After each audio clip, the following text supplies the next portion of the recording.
Hasan Basri pernah didatangi oleh 3 orang. Hasan Basri seorang ulama tabi'in yang tadi juga saya sudah sebutkan kisahnya di awal pertemuan kita. Beliau pernah kedatangan 3 orang. 3 orang ini minta nasihat, karena selalu dia nasihatin orang. Hasan Basri terkenal kalau bicara teman-teman surga, neraka, kematian, nasihatnya selalu berkisar di situ. Jadi orang merasa imannya bertambah. Ringkas cerita, datang 3 orang ke rumahnya. Yang satu mengatakan, wahai imam, saya sudah lama menikah tidak punya anak. Saya sama istri saya, dibawa istrinya sama dia, udah lama berobat, sudah 10 tahun menikah nggak punya anak, dan sudah berobat sana sini sama tabib tidak sembuh-sembuh. Apa saran anda? Sudah ikhtiar, kata Hasan Basri, perbanyak istighfar. Bukan baca ya, perbanyak istighfar. Orang ini pergi. Kemudian masuk orang kedua.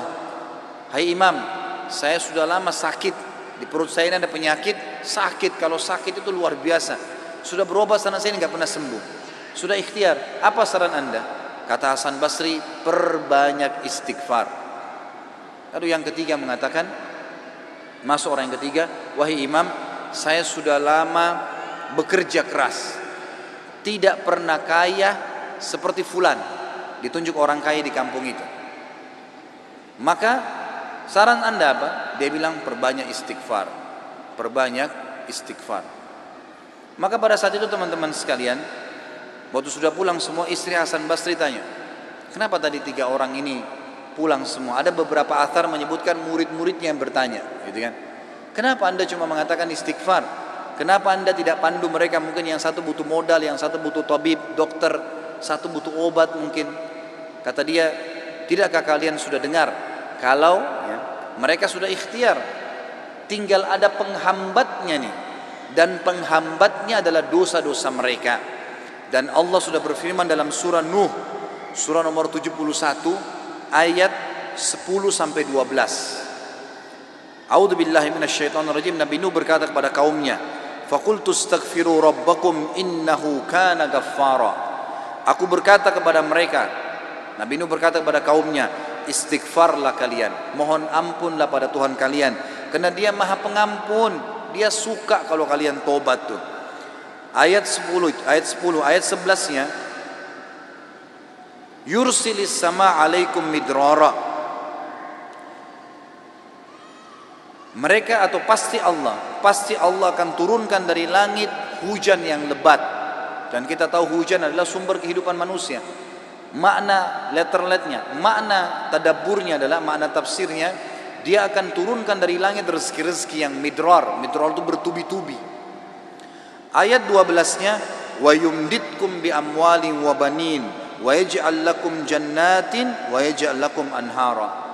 Dan pasti dia akan memperbanyak buat kalian. Yumdit, mad ini artinya mendobelkan, melipat gandakan.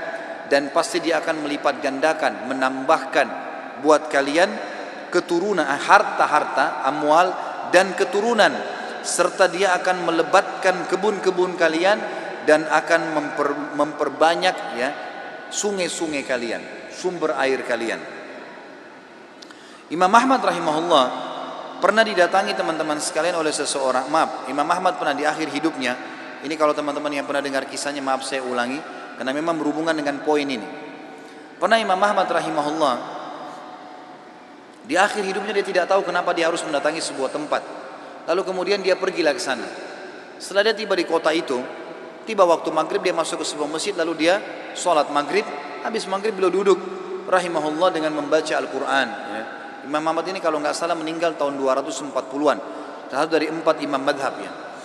Imam Ahmad rahimahullah masuk ke masjid, kemudian beliau duduk sholat maghrib, duduk mengaji sampai isya. Beliau sholat isya berjamaah karena tidak tahu kenapa datang ke kota itu. Lalu kemudian beliau ingin istirahat. Habis sholat ba'diyah isya, orang-orang semua pada bubar, Imam Ahmad ke sudut masjid, lalu dia baring. Marbot masjidnya datang tanya, wahai imam, wahai syekh. Syekh ini dalam bahasa Arab bisa berarti orang tua, orang kaya, atau orang pintar ya. Bisa 3 artinya. Kebetulan Imam Ahmad dipanggil syekh di sini maksudnya adalah orang tua. Hai syekh, hai orang tua gitu ya. Kenapa anda di sini? Kata Imam Ahmad, saya mau istirahat, saya musafir, nggak ada kenalan. Kata dia, tidak bisa di masjid. Anda harus keluar dari masjid. Lalu kemudian disuruh keluar. Kata Imam Ahmad, saya didorong-dorong dari masjid, keluar dari masjid. Begitu keluar dari masjid, marbot masjidnya kunci masjid. Kemudian Imam Ahmad lihat dia sudah pergi. Imam Ahmad baring di teras masjid. Marbotnya kembali lagi. Lalu mengatakan, wahai syekh, ngapain di sini?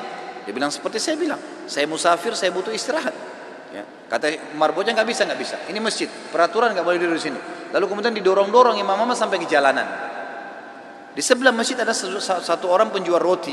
Penjual roti ini lihat kejadian tersebut, lalu dia mengatakan, hai syekh, dipanggil Imam Ahmad, orang tua gitu ya, kesinilah, ada tempat saya. Datanglah dia, Imam Ahmad. Lalu Imam Ahmad berkata, orang itu berkata, ini tempat saya usaha jual roti. Di belakang saya jual roti ini ada kamar saya biasa istirahat. Rumah saya tidak jauh dari sini. Anda boleh istirahat. Besok pagi Anda boleh pergi. Dia bilang baik. Jazakallah khair. Imam Ahmad duduk. Imam Ahmad ini karena zaman dulu nggak ada foto, orang nggak tahu wajahnya orang, cuma kenal nama. Nggak kita sekarang bisa lihat fotonya, bisa tahu orangnya gitu. Imam Ahmad bilang ada satu kegiatan orang ini yang unik.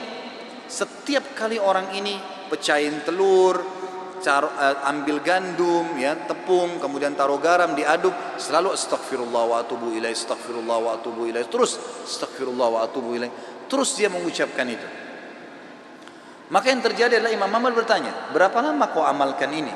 Sudah berapa lama kau amalkan? Kebetulan Imam Ahmad ini di akhir hidupnya ya, sudah sangat tua. Orang ini juga seumur Imam Ahmad. Dia bilang sudah lama, dari saya masih muda. Kata Imam Ahmad, apa hasilnya istighfarmu ini?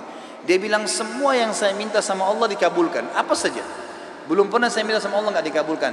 Tinggal satu yang sudah bertahun-tahun saya minta belum Allah kasih. Kata Imam Ahmad, apa itu? Dia bilang saya minta agar dipertemukan dengan Imam Ahmad. Maka Imam Ahmad bertakbir mengatakan, Allahu Akbar. Karena istighfarmu inilah ya, Allah subhanahu wa ta'ala mengutus saya datang ke kotamu ini, dan saya tidak tahu kenapa saya datang. Karena istighfarmu lah marbot masjid melarang saya tidur di masjid dan saya didorong-dorong. Istighfar mula yang membuat kau menawarkan saya untuk datang dan nginap di tempatmu. Saya Ahmad bin Hanbal. Allah Azza wa Jal datangkan Imam Ahmad ke rumahnya karena istighfarnya. Ini luar biasa. Kisah seorang ibu